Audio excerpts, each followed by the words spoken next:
Дайте пацанам посчитать потери. Самонали погибает на сцене. Снова один прогуляюсь без тени. Заливаю один поцелуй на шее. Как правда назад, черный каскад. Вижу твой взгляд в стене. Hello बच्चों, कैसे हो आप सभी लोग। मैं ललित सर स्वागत करता हूं मेरे इस YouTube channel power of physics bye Lalit sir में। तो प्यारे बच्चों, अपने 7 चैप्टर कंप्लीट हो चुके हैं। आज से अपन स्टार्ट करने वाले हैं चैप्टर नंबर 8 एनसीईआरटी का हिंदी मीडियम चैप्टर नंबर 8, उसके बेक क्वेश्चंस जो मैं अपने YouTube चैनल पे डालने वाला हूं। सबसे बड़ी खुशी की बात पता है क्या है? पूरा का पूरा चैप्टर वन शॉट में खत्म।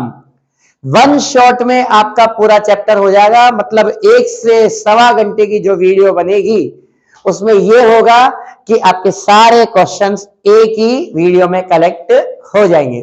ठीक है, तो करें स्टार्ट।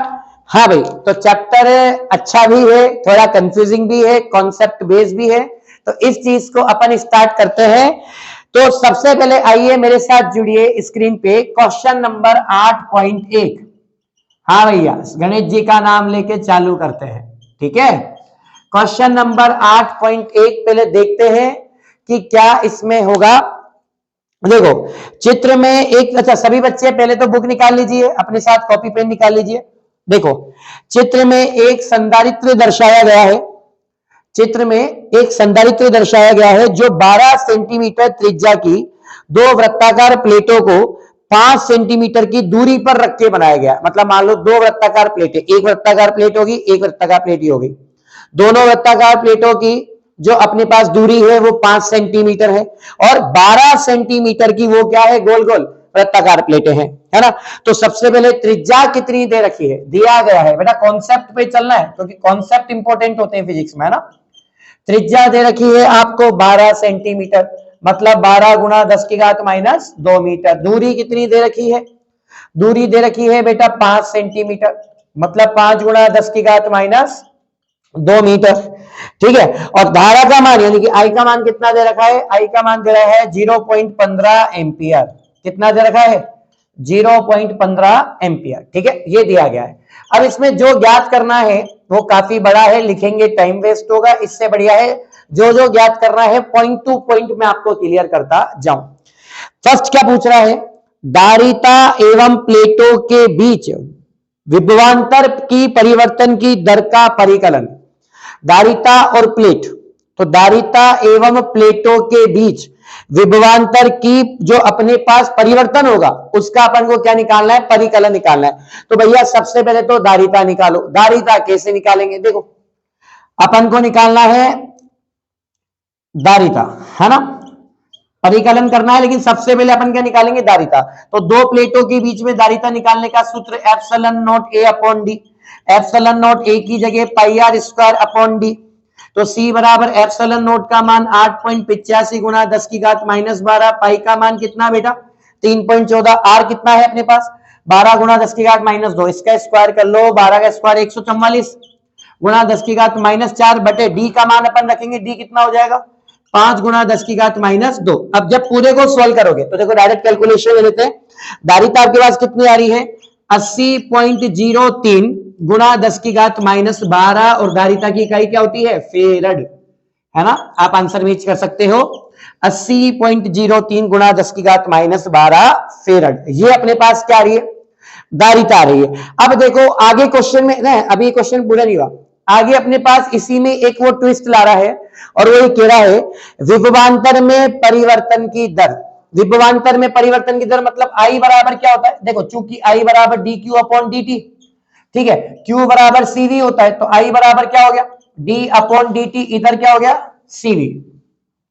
हुआ कि नहीं हुआ, तो सी को अपन बाहर ले लें तो आई बराबर सी इधर डीवी अपॉन डी टी, और सी को अगर अपन बटे में लग जाए आई बटे सी बराबर डीवी अपॉन dt। तो dv अपॉन dt का मतलब क्या है, देखो क्वेश्चन में यही पूछा है विभवांतर की दर का परिकलन कीजिए। तो विभवांतर की दर का आपको परिकलन करना है, यानी कि dv अपॉन dt का मान निकालना है इसके रेस्पेक्ट में। तो dv अपॉन dt कैसे निकालेंगे, i का मान कितना है, देखो भाई 0.15, c का मान कितना है, कैलकुलेट करते हैं।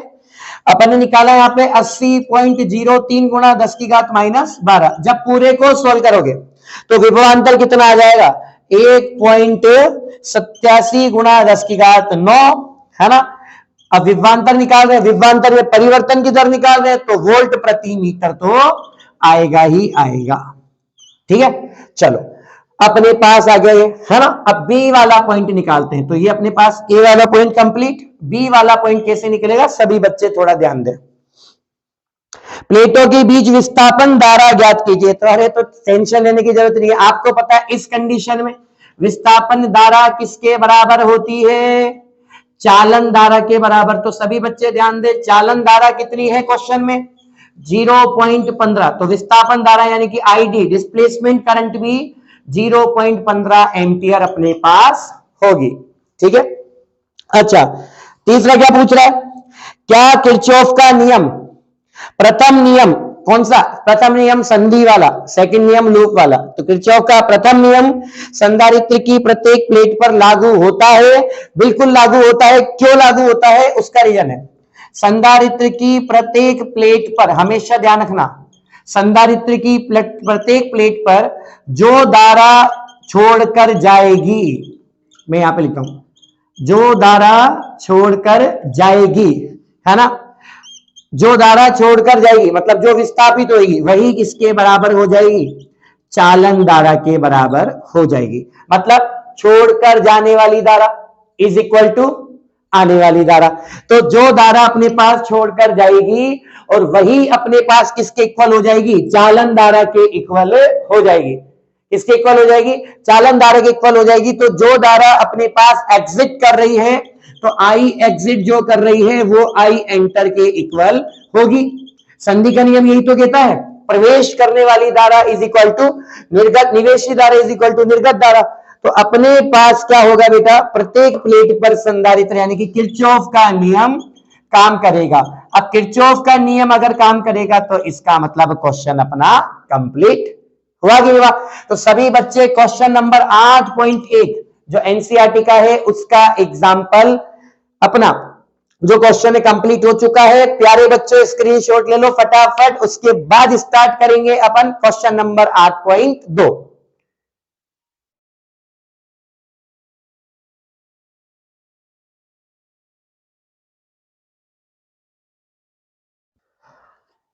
हाँ बेटा, अब अपन क्वेश्चन नंबर 8.2 ये स्टार्ट करेंगे। देखो अच्छा क्वेश्चन है, सबसे बड़ी बात इसमें जो बी की वैल्यू निकालनी है उसका फॉर्मूला भी फर्स्ट टाइम अपन यूज करेंगे इसके अंदर, जो कि बहुत काम का है। क्वेश्चन क्या कह रहा है, एक समांतर प्लेट संधारित्र जिसकी त्रिज्या कितनी है, कैपिटल आर अपन को दे रखा है क्वेश्चन नंबर 8.2। ठीक है, एक समांतर प्लेट संधारित्र, तो क्या दिया गया है, समांतर प्लेट संधारित्र की त्रिज्या कितनी देखिए आप 6 सेंटीमीटर, मतलब 6 गुणा 10⁻² मीटर। ठीक है, इसकी दो वृत्ताकार प्लेटों से बना है। तो अपन ने पहले बता दिया था कि वृत्ताकार प्लेटों को समांतर रख दो, एज ए संधारित्र की तरह काम करते हैं अगर उसको बैटरी से जोड़ दिया जाए। अच्छा धारिता कितनी दे रखी है इसकी, धारिता दे रखी है अपने पास कितनी 100 पिकोफेरेड। 100 पिकोफेरेड का मतलब कितना 100 गुणा 10⁻² फेरेड, ये अपन को इसकी धारिता दे रखी है।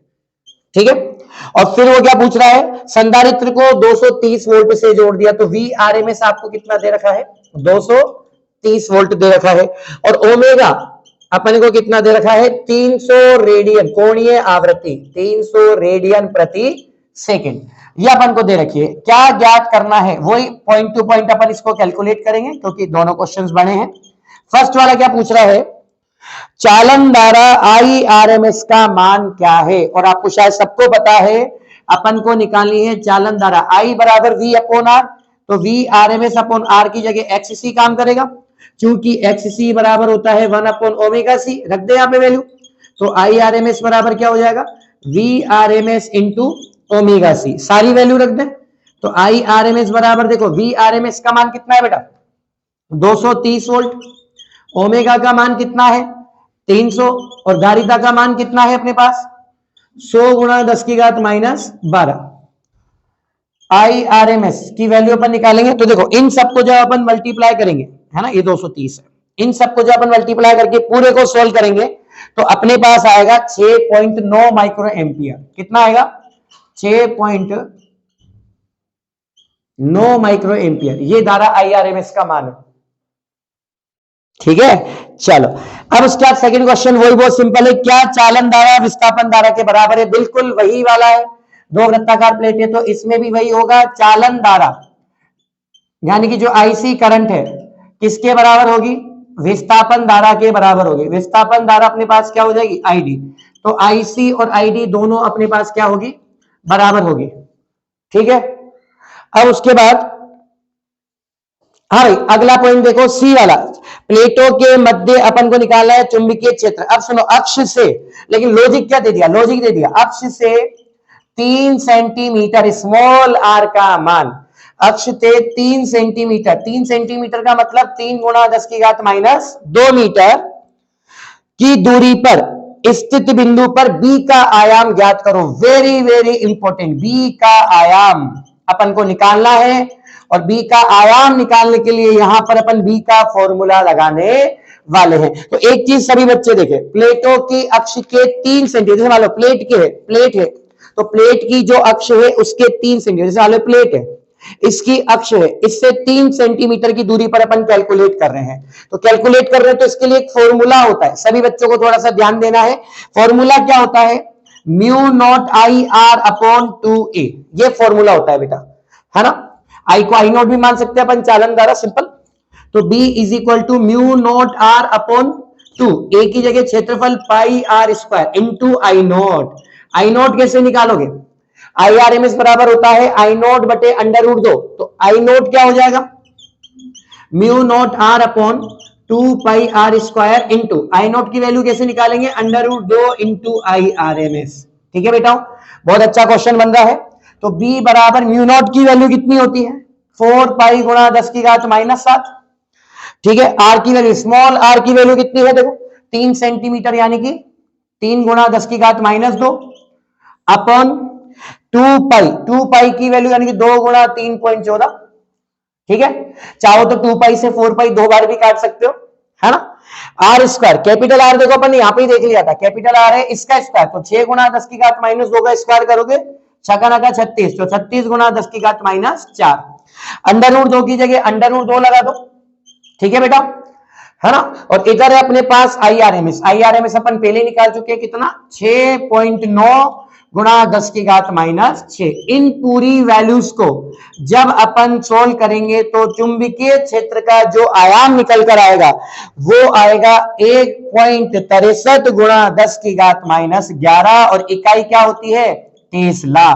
बहुत अच्छा क्वेश्चन। ठीक है, ये आपका चुंबकीय क्षेत्र का आयाम निकल कर आ जाएगा। ठीक है प्यारे बच्चों, तो अपना 8.2 वाला क्वेश्चन भी कंप्लीट हो चुका है।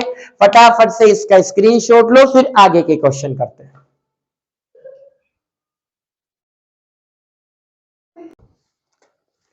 हाँ बेटा, क्वेश्चन नंबर 8.2 का स्क्रीनशॉट ले लिया। चलो अब इसके आगे अपन स्टार्ट करते हैं क्वेश्चन नंबर 8.3। क्वेश्चन नंबर 8.3 क्या कह रहा है? 10 की घात माइनस 10 मीटर तरंग दैर्घ्य की एक्स किरणों 6800 एंगस्ट्रॉम तरंग दैर्घ्य के प्रकाश तथा 500 मीटर की रेडियो तरंग दैर्घ्य के लिए, मतलब एक्स किरणें अलग है, रेडियो तरंग दैर्घ्य अलग है, और 6800 एंगस्ट्रॉम का प्रकाश अलग है, जिसको हम दृश्य तरंगे बोल सकते हैं। तो इन तरंगों के लिए किस भौतिक राशि का मान समान होगा? तो सिंपल सी बात है, किस भौतिक राशि का मान समान होगा? सभी तरंग दैर्घ्य। देखो इसका है क्वेश्चन नंबर 8.3 एनसीईआरटी। इसके लिए सिंपल सा एक ही सॉल्यूशन है, और वो क्या है कि सभी विद्युत चुंबकीय तरंग दैर्घ्य, सभी विद्युत चुंबकीय तरंगे, है ना। तो सभी विद्युत चुंबकीय तरंगे निर्वात में समान चाल से गति करती है, निर्वात में समान चाल से गति करती है। अब आप सोचो समान चाल से गति करेगी, है ना, मतलब समान चाल से अपने पास इसका मूवमेंट होगा। तो उस कंडीशन में प्रकाश का वेग c बराबर कितना होगा? 3 गुणा 10 की घात 8 मीटर प्रति सेकंड। तो भैया 3 गुणा 10 की घात 8 मीटर प्रति सेकंड के वेग से ये गति करती है।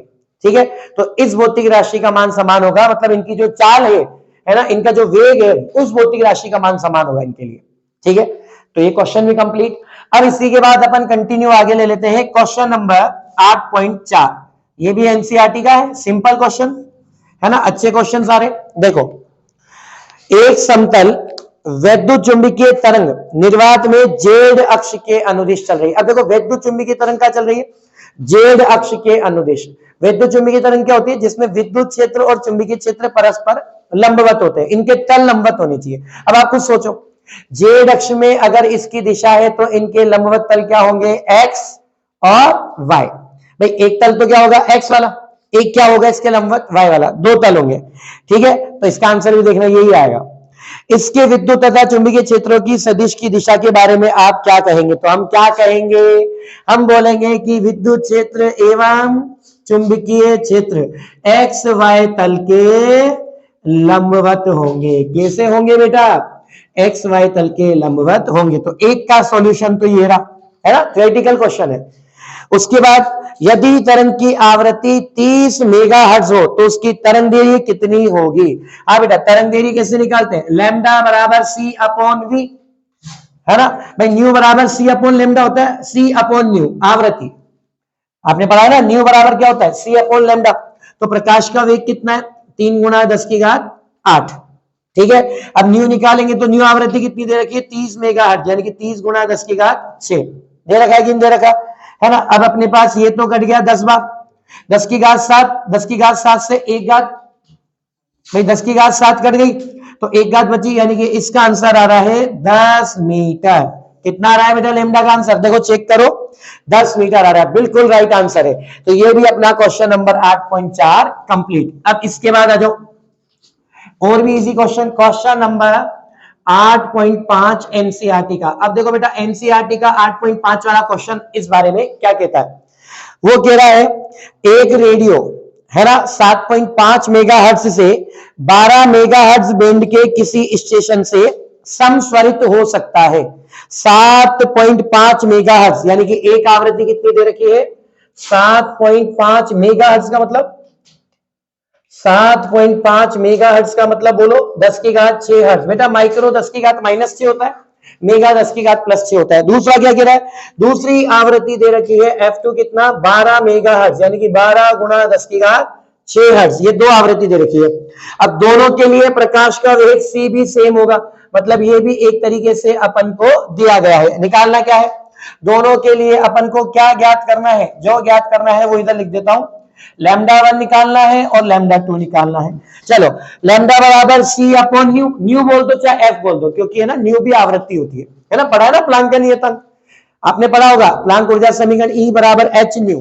ठीक है बेटा, तो सॉल्यूशन क्या होगा, प्रश्न अनुसार अपने पास अगर अपन एक चीज चेक करें तो देखो λ1 क्या हो जाएगा c अपॉन f1, c का मान 3 गुणा 10 की घात 8, f1 का मान कितना 7.5 गुणा 10 की घात 6, पॉइंट हट गया 0, आया कि नहीं आया। अभी कितनी बार कट रहा है अगर अपन देखें तो देखो इधर तो 30 है गुणा इधर कितना बचा 6, ऊपर जाके माइनस करो 10 की घात 2 मतलब 100 बटे नीचे 75, 25 चुकू 100, 25 दिए 75। ठीक है, अब 3 से कट गया कितनी बार 10 बार, 10 इंटू 4 यानी कि λ1 कितना आ जाएगा 40 मीटर। कितना आ जाएगा बेटा 40 मीटर। आ जाओ λ2 कैसे निकालेंगे, c अपॉन F2 और c का मान कितना है बताओ 3 गुणा 10 की घात 8, F2 का मान कितना है बेटा 12 गुणा 10 की घात 6, अच्छा 3 चुकू 12, अब 10 की घात अपने पास 6 को ऊपर ले जाओ कितना हो गया 100, 100 में 4 का भाग देंगे कितनी बार जा रहा है 25 मीटर। तो अपने पास दूसरी जो तरंग देरी आएगी λ2 कितनी निकल कर आएगी 25 मीटर। ठीक है, तो इस प्रकार अपने 3 क्वेश्चन कंप्लीट इधर हो रहे हैं, है ना, समझ रहे हो। 8.3 हो गया, 8.4 हो गया और 8.5 हो गया। चलो अब इसके आगे का क्वेश्चन करेंगे 8.6, फटाफट से इसका स्क्रीनशॉट ले लो।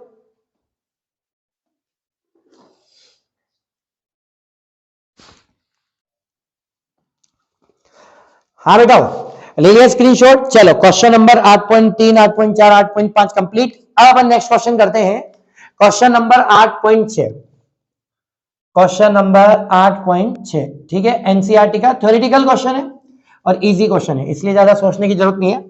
क्वेश्चन कह रहा है एक आवेशित कण, है ना, एक आवेशित कण अपनी माध्य साम्य अवस्था के दोनों ओर, एक आवेशित कण है और उसकी माध्य साम्य अवस्था सेंटर में है तो उसके दोनों ओर यानी कि इधर की साइड भी और इधर की साइड भी, तो माध्य साम्य अवस्था के दोनों ओर 10 की घात 9 हर्ट्ज आवृत्ति से दोलन करता है। कितनी आवृत्ति से दोलन कर रहा है? 10 की घात 9 हर्ट्ज आवृत्ति से दोलन कर रहा है। तो दोलक द्वारा जनित वैद्युत चुंबकीय तरंगों की आवृत्ति कितनी होगी? ठीक है, दोलक द्वारा जनित। अब सुनो क्वेश्चन क्या कह रहा है कि दोलक द्वारा जनित, तो दोलक द्वारा जनित वैद्युत चुंबकीय तरंगों की आवृत्ति। अच्छा ध्यान दो बेटा, वैद्युत चुंबकीय तरंगों की आवृत्ति उतनी ही होती है जितनी आवेशित कणों की होती है। वैद्युत चुंबकीय तरंगों की आवृत्ति अपने पास उतनी ही होती है जितनी किसकी होती है? आवेशित कणों की होती है। तो ध्यान रखना, आवेशित कणों की आवृत्ति जितनी होगी उतनी ही आपकी वैद्युत चुंबकीय तरंगों की होगी। इसलिए ज्यादा सोचने की जरूरत नहीं है। क्वेश्चन में आवेशित चुंबकीय तरंगों की कितनी दे रखी है आवृत्ति? 10 की घात 9 हर्ट्ज। तो बेटा 10 की घात 9 हर्ट्ज दे रखी है, तो वैद्युत चुंबकीय तरंगों की आवृत्ति भी कितनी होगी? 10 की घात 9 हर्ट्ज। ठीक है, तो ये तो इसका आंसर हो गया कंप्लीट। कोई दिक्कत यहां तक? चलो इसी के साथ अपन ले लेते हैं क्वेश्चन नंबर 8.7। अब देखो क्वेश्चन नंबर 8.7 वो भी बहुत इजी है, एनसीईआरटी का क्वेश्चन है, सिंपल क्वेश्चन है बेटा, है ना। क्वेश्चन क्या कह रहा है? निर्वात में एक आवर्त वैद्युत चुंबकीय तरंग के, निर्वात में एक आवर्त वैद्युत चुंबकीय तरंग के चुंबकीय क्षेत्र वाले भाग का आयाम, चुंबकीय क्षेत्र वाले भाग का आयाम कितना दिया हुआ है? देखो दिया है, क्या दिया है बेटा?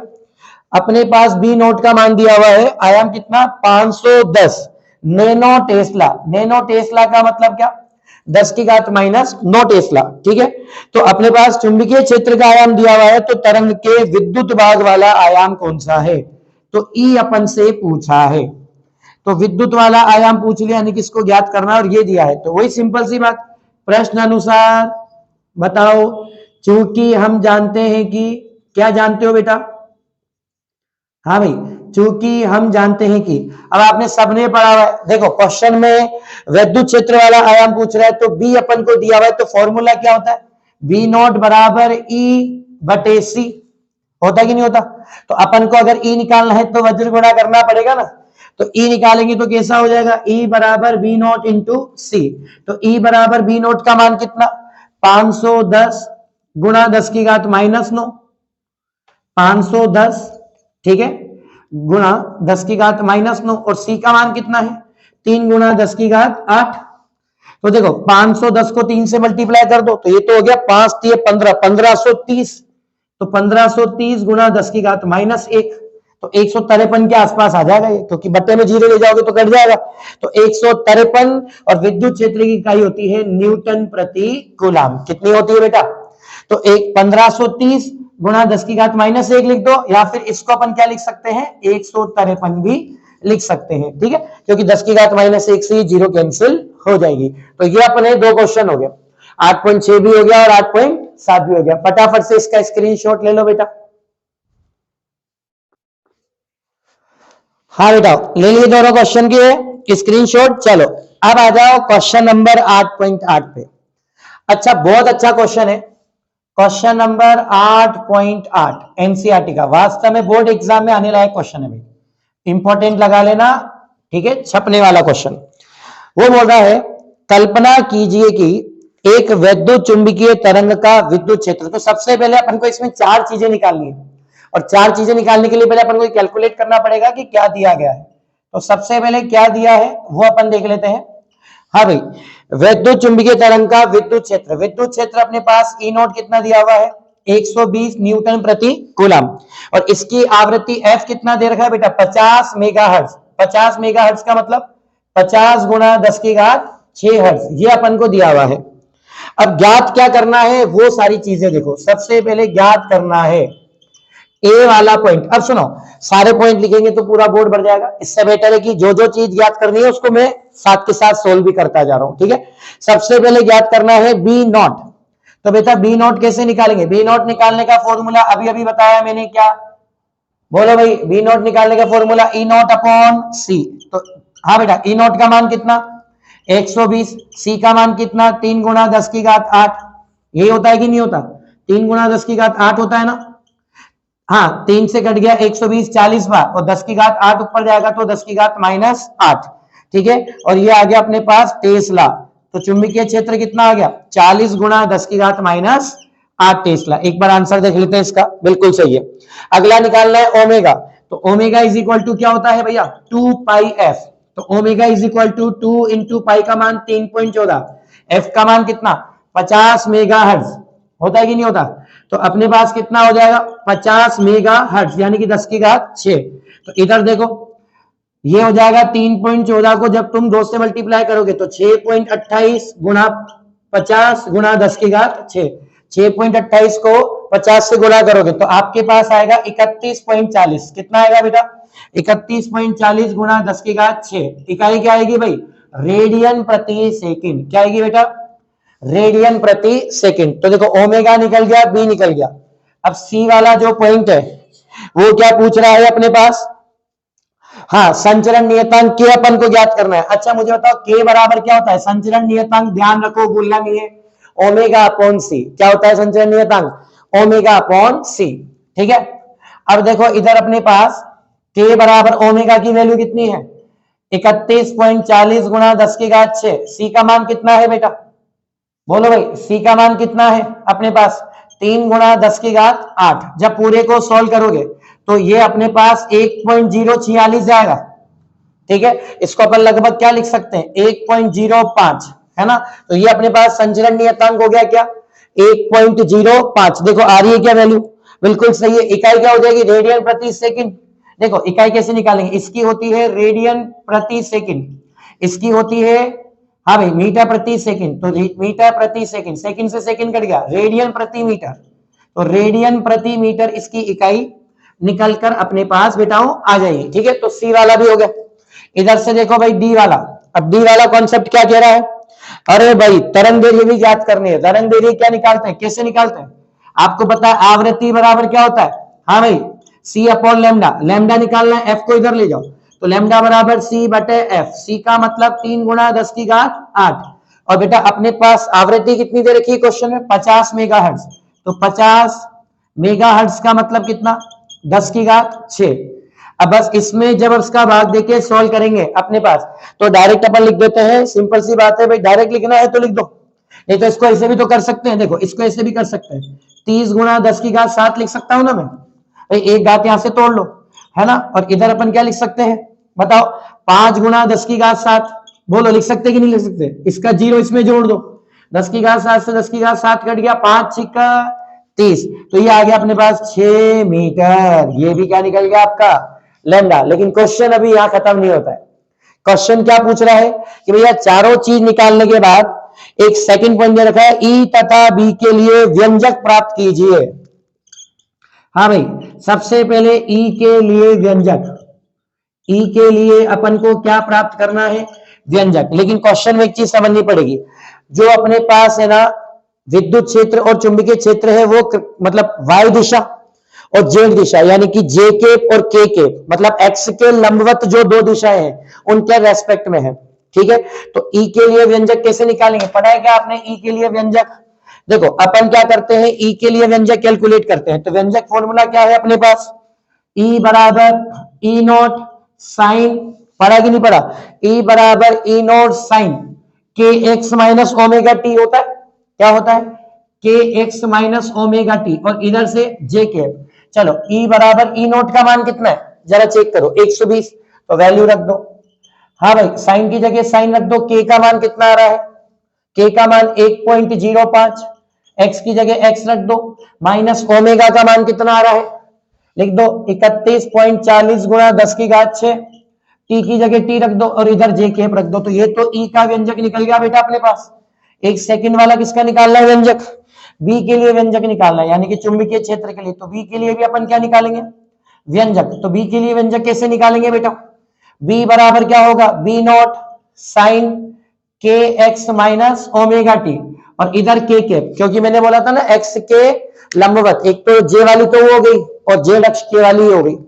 तो बी बराबर अपने पास क्या हो जाएगा, बी नॉट का मान कितना है चेक करो, बी नॉट अभी अभी निकाला अपन ने 40 गुणा 10 की घात -8।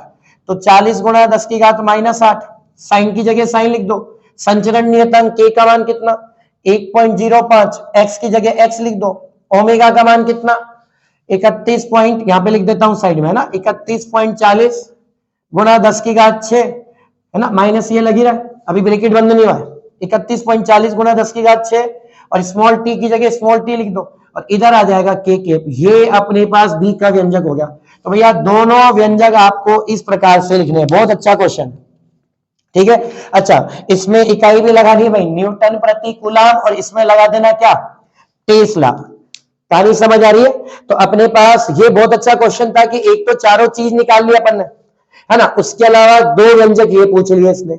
इस तरीके से आपका ये क्वेश्चन अच्छा क्वेश्चन है। क्वेश्चन 8.8 कंप्लीट हुआ। फटाफट से इसका क्या ले लो बेटा, स्क्रीनशॉट ले लो।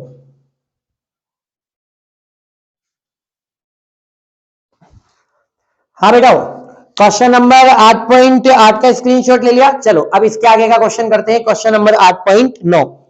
सभी बच्चे थोड़ा ध्यान से देखें। क्वेश्चन नंबर 8.9 में हमको कोई वैल्यू गिवन नहीं है, लेकिन that is the basic example. ये आपका बेसिक एग्जांपल है जो आपको तरंग दैर्ध्य को 1 मीटर मान के निकालना है। 1 मीटर के लिए निकालेंगे, फिर बाद में हम गामा तरंगे के लिए, गामा किरणों के लिए, सूक्ष्म तरंगों के लिए, रेडियो तरंगों के लिए, है ना, इस अलग अलग तरंगों के लिए अपन इसको कैलकुलेट करेंगे। तो क्वेश्चन नंबर 8.9 बहुत इजी और अच्छा क्वेश्चन है। क्वेश्चन इजी का मतलब समझ में आ जाएगा आपको, बेसिक लेवल पे सिंपल क्वेश्चन। चलो अब देखो क्वेश्चन क्या कह रहा है, सभी बच्चे थोड़ा ध्यान से देखें।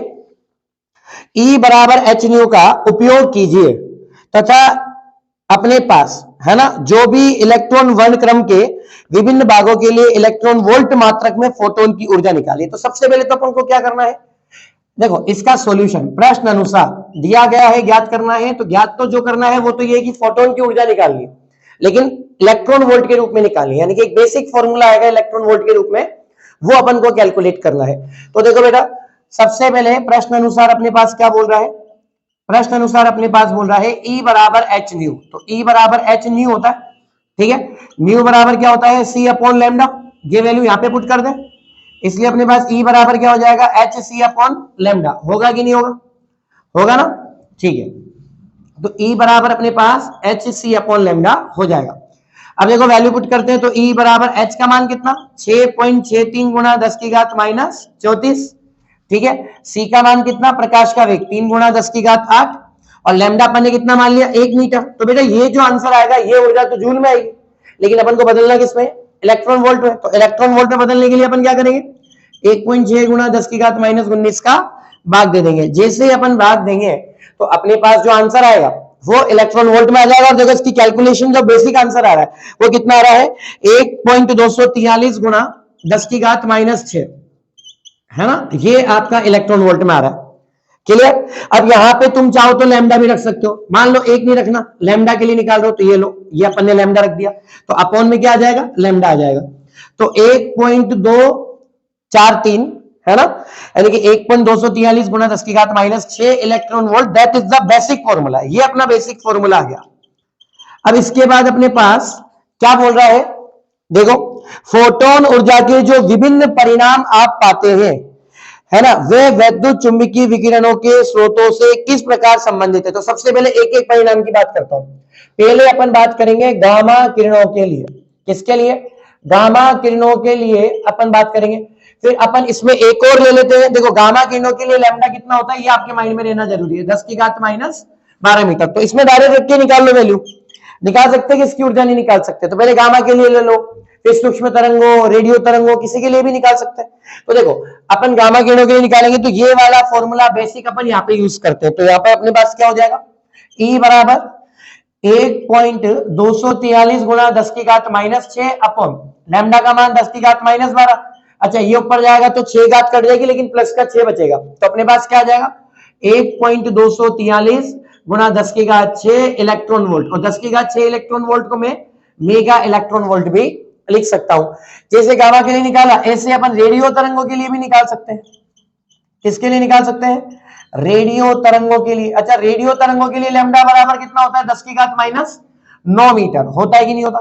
तो रेडियो तरंगों के लिए लैम्डा की वैल्यू रख दो। तो E बराबर अपने पास क्या आ गया बताओ, 1.243 गुणा 10 की घात माइनस 6 अपॉन 10 की घात -9, तो -9 को ऊपर ले जाओ, -9 को 10 की घात -6 में ऊपर ले जाएंगे तो ऊपर मूव कराएंगे, क्या आएगा 1.243 गुणा 10 की घात 3 इलेक्ट्रॉन वोल्ट। ठीक है, चलो अब उसके बाद मान लो सी वाला पॉइंट अपन निकालना चाहते हैं दृश्य तरंगों के लिए, तो अपन अलग अलग तरंगों के लिए निकाल रहे हैं। अब सी वाला किसके लिए निकाल रहे हैं, दृश्य तरंगों के लिए। तो दृश्य तरंगों के लिए लैम्डा कितना होता है 0.5 माइक्रोमीटर। अब 0.5 माइक्रोमीटर का मतलब 5 गुणा 10 की घात -7 लिख दूं, क्योंकि माइक्रो तो 10 की घात -6 होता है ना। एक पॉइंट अपन आगे शिफ्ट करेंगे तो 10 की घात -7 हो जाएगा। तो अपने पास ई बराबर क्या आ जाएगा बेटा, बताओ 1.243 गुणा 10 की घात -6, ये तो बेसिक फॉर्मूला है। और नीचे लैम्डा का मान कितना 5 गुणा 10 की घात -7। अब ये घात तो अपने पास एक बचेगी ना, तो देखो एक घात बचेगी ऊपर, तो ये हो गया 10, 10 को इससे गुणा करेंगे तो 12.43 बटे 5, तो 2 पॉइंट समथिंग आएगा कि नहीं आएगा, आएगा ना। तो अपने पास आप अगर ढंग से एक बार चेक करके देखोगे तो इसका बेसिक आपका जो आंसर आ रहा है वो 2.48 इलेक्ट्रॉन वोल्ट आएगा।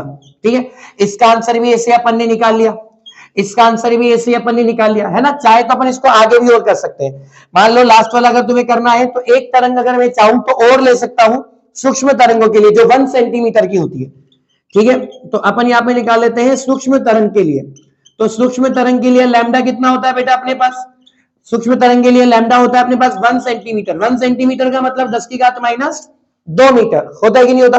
तो यहाँ पे वही ई का मान कैसे निकालेंगे, 1.243 गुणा 10 की घात -6 बटे अपॉन में अपन क्या लिखेंगे 10 की घात -2। अब ये ऊपर जाएगा तो प्लस में हो जाएगा, तो 10 की घात -4 बचेगा, तो यहाँ पे 1.243 गुणा 10 की घात -4 इलेक्ट्रॉन वोल्ट। तो 4 प्रकार की तरंगे लेकर उनकी अलग अलग तरंग दैर्ध्य के हिसाब से अपन ने एनर्जी कैलकुलेट कर ली। तो यही तो कह रहा है कि आप परिणाम में जो पाते हैं उनका किस प्रकार से संबंध निकाल सकते हैं। तो ये मेन 4 तरंगों के लिए आप बोर्ड एग्जाम में निकाल के आ सकते हैं। क्वेश्चन अच्छा है, ठीक है, इंपॉर्टेंट लगा लीजिएगा इसको। तो क्वेश्चन नंबर आपका 8.9 इधर कंप्लीट है। सभी बच्चे इसका स्क्रीनशॉट ले लो, फिर करते हैं क्वेश्चन नंबर 8.10।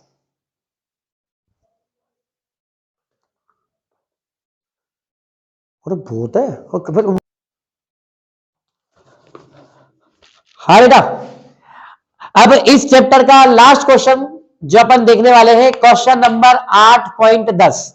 ठीक है, स्टार्टिंग से लेके 8.9 तक अपन ने कंटिन्यू करे हैं। क्वेश्चन नंबर 8.10 आ जाओ। क्वेश्चन क्या कह रहा है ना, अतिरिक्त अभ्यास नहीं कर रहे हैं, ऐसे क्वेश्चन जो बोर्ड लेवल के लिए इंपॉर्टेंट है केवल उन्हीं पे फोकस करना है आपको। ठीक है, चलो तो क्वेश्चन नंबर 8.10 एनसीईआरटी का देखो, एक समतल ईएम तरंग, ईएम का मतलब होता है इलेक्ट्रोमैग्नेटिक यानी कि विद्युत चुंबकीय तरंग में विद्युत क्षेत्र 2 गुणा 10 की घात 10 हर्ट्ज आवृत्ति तथा 48 वोल्ट प्रति मीटर के आयाम से जावक्रीय दोलन कर रहा है। कैसा दोलन कर रहा है, जावक्रीय। तो देखो आवृत्ति कितनी है अपने पास, क्या दिया गया है, सबसे पहले क्वेश्चन का कॉन्सेप्ट यही आता है, क्या दिया है तो आवृत्ति E बराबर h न्यू, तो न्यू मान ले। आवृत्ति कितनी दे रखी है भाई 2 गुणा 10 की घात 10 हर्ट्ज। चलो बेटा ये आपकी आवृत्ति दे रखी है, और क्या दे रखा है आयाम। अब विद्युत क्षेत्र का आयाम है भैया वोल्ट प्रति मीटर, इकाई से पता चल रहा है ई का मान है, तो 48 वोल्ट प्रति मीटर इसका मान हो गया बेटा। ठीक है, अच्छा क्या ज्ञात करना है, देखो अगला है अपने पास ज्ञात करना है। क्या ज्ञात करना है, ज्ञात करना है सबसे पहले तरंग की तरंग दैर्ध्य कितनी है। एक एक शब्द को एक एक पॉइंट को मैं ज्ञात करता जाऊंगा, क्योंकि तीनों को लिखेंगे तो थोड़ा सा बोर्ड स्पेस ज्यादा गिरेगा। तो सबसे पहले अपन बात कर रहे हैं तरंग की तरंग दैर्ध्य। तो तरंग की तरंग दैर्ध्य अपन निकाल रहे, तो अपन को देखो फर्स्ट वाला देखते हैं, तरंग की तरंग दैर्ध्य अपने पास क्या होता है सभी बच्चों को पता है, लैम्डा बराबर सी अपॉन न्यू।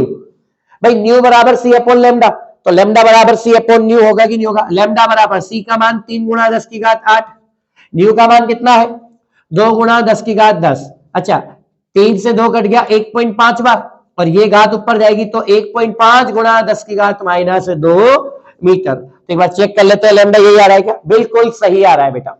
उसके बाद अपन बात करते हैं किसकी, बी वाले पॉइंट की, है ना। अब बी वाले पॉइंट की क्या, दोलनशील चुंबकीय क्षेत्र का आयाम क्या है। तो दोलनशील चुंबकीय क्षेत्र का आयाम कैसे निकालते हैं, सबने पढ़ा हुआ है। ठीक है, E बराबर B इंटू सी होता है ना, E बराबर B इंटू सी होता है। तो बी नॉट बराबर नोट की फॉर्म में लोगे तो बी नॉट बराबर ई नॉट बटे सी, तो बी नॉट निकालना अपन को, ई नॉट का मान क्वेश्चन में गिवन है कितना 48, ठीक है, बटे 3 गुणा 10 की घात 8, 16 3 48, तो ये तो 16 बार कट गया और घात ऊपर चली गई, यानी कि आ गया ये 16 गुणा 10 की घात -8, और चुंबकीय क्षेत्र की इकाई क्या होती है, टेस्ला। ये चुंबकीय क्षेत्र का आयाम अपने पास कैलकुलेट हो गया, ठीक है। और इस चैप्टर का लास्ट जो क्वेश्चन है उसका भी लास्ट पार्ट जो अपना है, देखो क्या कह रहा है, यह दर्शाइए कि विद्युत क्षेत्र का औसत ऊर्जा घनत्व चुंबकीय क्षेत्र के औसत ऊर्जा घनत्व के बराबर है। बहुत इंपॉर्टेंट क्वेश्चन है, ये क्वेश्चन बनता है, विद्युत क्षेत्र का औसत ऊर्जा घनत्व क्या निकालते थे, औसत ऊर्जा यूई, बताओ 1/2 एप्सिलॉन नॉट ई स्क्वायर, निकालते थे कि नहीं निकालते थे, निकालते थे ना। चलो क्योंकि ई बराबर क्या होता है, देखो यहां से निकालो बी इंटू सी, तो ई बराबर होता है बी इंटू सी, तो ई स्क्वायर का मान रखो 1/2 एप्सिलॉन नॉट ई स्क्वायर क्या हो जाएगा, बी स्क्वायर सी स्क्वायर। अच्छा एक और आपने कॉन्सेप्ट पढ़ा हुआ है सबने, ठीक है, सबने एक और कॉन्सेप्ट पढ़ा है, देखो जो अपन को कैलकुलेट करना है विद्युत क्षेत्र घनत्व, ठीक है, उसका एक कॉन्सेप्ट होता है म्यू नॉट और सी में रिलेशन होता है, अपन को सी की वैल्यू चाहिए, तो सी बराबर होता है 1/√μ नॉट एप्सिलॉन नॉट। बोर्ड 2022 में आया हुआ क्वेश्चन है, क्या ये रिलेशन सत्य है, बिल्कुल सही है, ठीक है। तो अब आप सोचो सी स्क्वायर की वैल्यू क्या होगी, U E is equal to 1/2 epsilon not B square, ठीक है। अब यहाँ पे सी स्क्वायर का मान क्या होगा, जब हम इसको निकालेंगे तो अंडर रूट हट जाएगा, 1/μ naught epsilon naught, epsilon naught से क्या कट गया, एप्सिलॉन नॉट कट गया, तो यू ई किसके बराबर, बी स्क्वायर बटे 2μ नॉट, और बी स्क्वायर बटे 2μ नॉट किसका मान होता है, यू बी का, चुंबकीय क्षेत्र ऊर्जा घनत्व का होता है। तो ये इसके बराबर आया कि नहीं आया, आया ना। इस तरह का क्वेश्चन कॉन्सेप्ट में कोचिंग में भी बता चुका हूं, अपनी ऑफलाइन क्लास में बता चुका हूं, ठीक है। तो भैया ये आपका तीनों इसके पॉइंट कंप्लीट, और इसी के साथ अपना जो चैप्टर है वो क्या होता है, फिनिश होता है। चैप्टर के लास्ट में, ठीक है, चैप्टर के लास्ट में बने रहने के लिए बहुत बहुत धन्यवाद, और सभी बच्चे वीडियो को वन शॉट में देखें तभी मजा आएगा, तुम्हारे लिए वन शॉट बनाया मैंने, एक बार में सुपड़ा साफ, ठीक है। चलो तो प्यारे बच्चों, अब अगले वीडियो में मैं दोबारा कोशिश करूंगा अच्छे चैप्टर्स को, अच्छे कंटेंट को उठाने की, और दोबारा अपन उस चैप्टर को लेके आएंगे जिसके न्यूमेरिकल्स की रिक्वायरमेंट ज्यादा है। तो आपके 1 से लेके 8 तक के चैप्टर के न्यूमेरिकल कंप्लीट हो चुके हैं, फर्स्ट बुक कंप्लीट हो चुकी है न्यूमेरिकल के लिए, है ना। चलो तो वीडियो को लाइक शेयर और सब्सक्राइब करना ना भूले। चलते हैं, बाय बाय, जय हिंद, जय भारत।